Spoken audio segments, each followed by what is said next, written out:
I just finished Amphorius 3.5 story, and you know, every time Lygus starts speaking, my blood boils, and I really want to just go to his boss fight and beat the living out of him. Just listen to my reaction every time this guy shows up in version 3.5 story. It was much better if he just, let me just see the story without you keep talking. This is on the devs is doing that on purpose to annoy the players, cause we would rather watch this in silence instead of him narrating the whole thing. It's so annoying. Oh, by the way, 3.5 story walkthrough with my reaction is coming soon, so if you're interested, feel free to check them out. Anyway, sorry to digress. I hate this character so much when he shows up in the 3.5 story, and I also hate the fact that it actually makes me really love him from game design perspective. Allow me to explain why. In the latest version, he keeps appearing around us, doing his monologue and narrating. Imagine, having the enemy you must defeat keeps appearing and bothering us with his talk. I'm like, bro, why are you here? Let me witness all of these memories myself. I don't need you to explain this to me. Leave me alone. Let me mourn for my comrades during my absence. Basically, this guy kept toying with us and provoking us during our lower point so that we let our guard down and bring the situation under his control. And also, he knows that there's nothing we can do to get rid of him. Or another way to look at it, it is that he thinks we are so stupid we cannot understand what is happening unless he is there to explain it to us. I guess he did a very good job getting on my nerves, as I'm one of the players that get ticked off by his appearance. The more he talks, the sooner I want to see his defeated face. This version did give a bit of satisfaction when the plan finally worked to trap him at the end, but I can't wait to see his defeated face by the end of this, hopefully by the hand of KKaceh. Gotta say though, the developers did a very good job to make me hate this character so much from the story perspective, which I personally think that is a sign for a good character writing. If I want to give a comparison, it is like when you watch Game of Thrones and you see the most hated character, Joffrey, died in that show. You felt so much satisfaction because the actor and the writing did a very good job to make us hate him. If we feel indifferent about a character, that means they're not interesting enough for us to feel any emotions, right? So Lygus, the fact that he makes me very angry every time he speaks, he has done it. And also maybe from the developer's side, I guess this is the way for them to explain what is going on to younger audience who are not able to infer what is going on with the story. So Lygus ended up explaining everything instead. And speaking of his character, what makes him to be very scary is his calmness, patience, and intellect. First time we met him, we were like, what's the deal with this guy? He really seems like just a robot that doesn't pick any sides. As at the earlier version of Amphorius, we thought the main bad guys are the corrupted Titan and the Flame Reaver. That might have been the one that spreads the Black Tide, but we eventually learned that was not the case. Every time we see this guy, he's just so chill and as if he doesn't care if the Flame Chase journey succeeded or not. We have no clue if this guy is a friend or foe, or just there in the background as an NPC.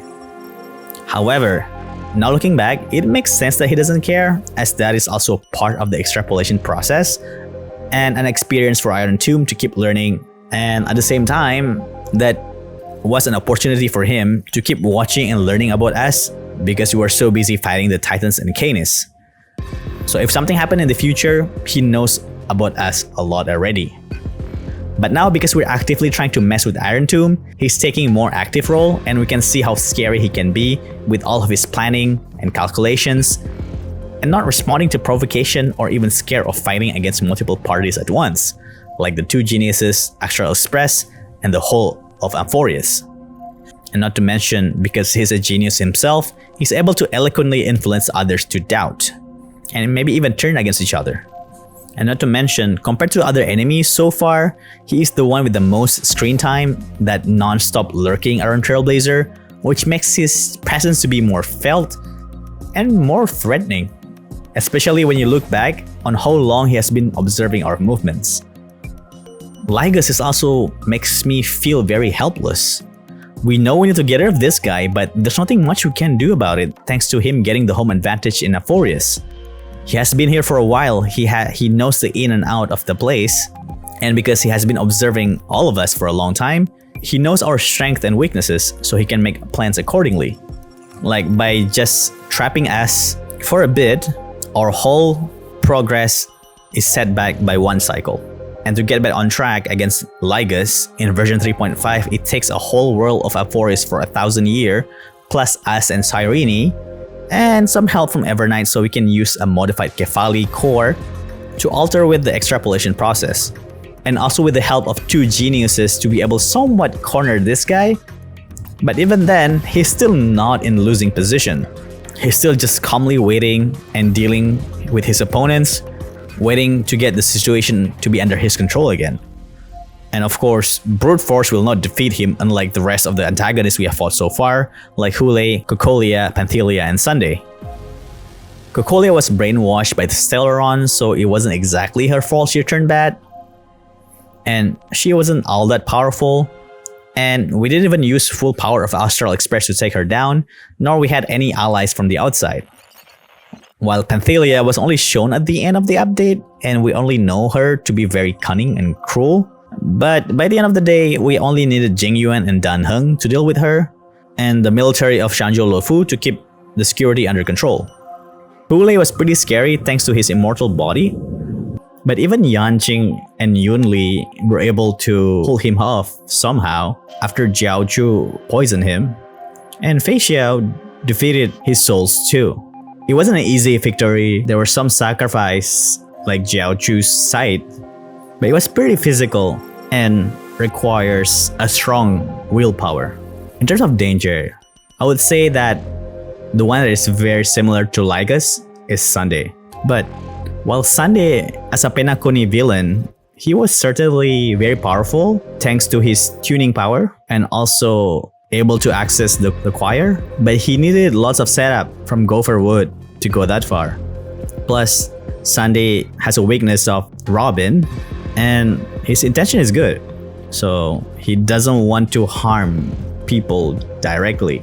While on the other hand, Lygus, he wants to destroy Nose. It doesn't matter who else is the collateral damage. Sunday, despite being very powerful, I think is still pale in comparison to Lygus.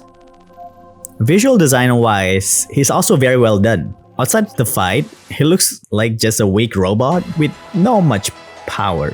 He looks like an NPC. But his chest design though, that like arms embracing space or holding space in their hands, it seems that there's something more to this guy.